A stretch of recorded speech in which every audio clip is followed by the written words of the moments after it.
രാധേ രാധേ. നമ്മുടെ കുട്ടിയായിരുന്ന നരേന്ദ്രൻ, അതായത് വിവേകാനന്ദ സ്വാമിയുടെ ബാല്യത്തിലെ പേര് നരേന്ദ്രൻ എന്നായിരുന്നു.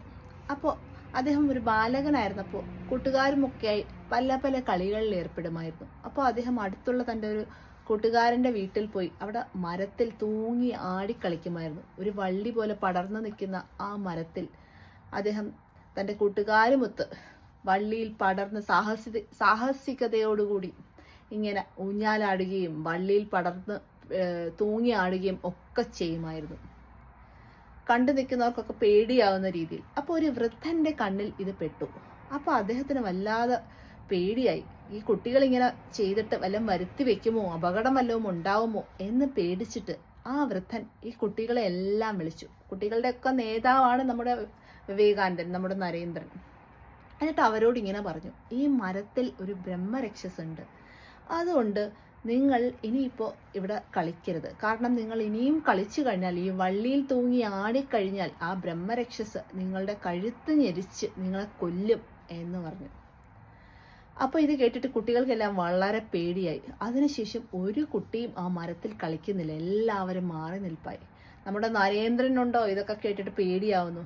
ഒരു കൂസലുമില്ലാതെ തിരിഞ്ഞു വന്ന് വീണ്ടും ഊഞ്ഞാലിലാടുകയും വള്ളിയിൽ തൂങ്ങിയാടുകയും ഒക്കെ ചെയ്യുന്നുണ്ടായിരുന്നു.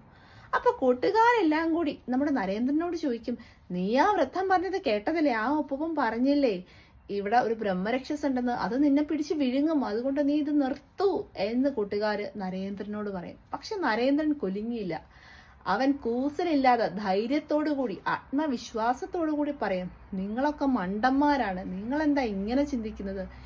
നമ്മൾ എത്രയോ നാളുകളായി ഈ മരത്തിൽ ഈ വള്ളിയിൽ തൂങ്ങി ആടി കളിക്കുന്നുണ്ട്. ഇത്രയും നാളായി നമ്മൾ ഒരു ബ്രഹ്മരക്ഷസും പിടിച്ചിട്ടില്ല. ഇവിടെ ഒരു ബ്രഹ്മരക്ഷസ് ഉണ്ടായിരുന്നുവെങ്കിൽ അത് എത്രയോ നാള് മുമ്പ് തന്നെ നമ്മളെ പിടിച്ചു വിഴുങ്ങിയേനെ.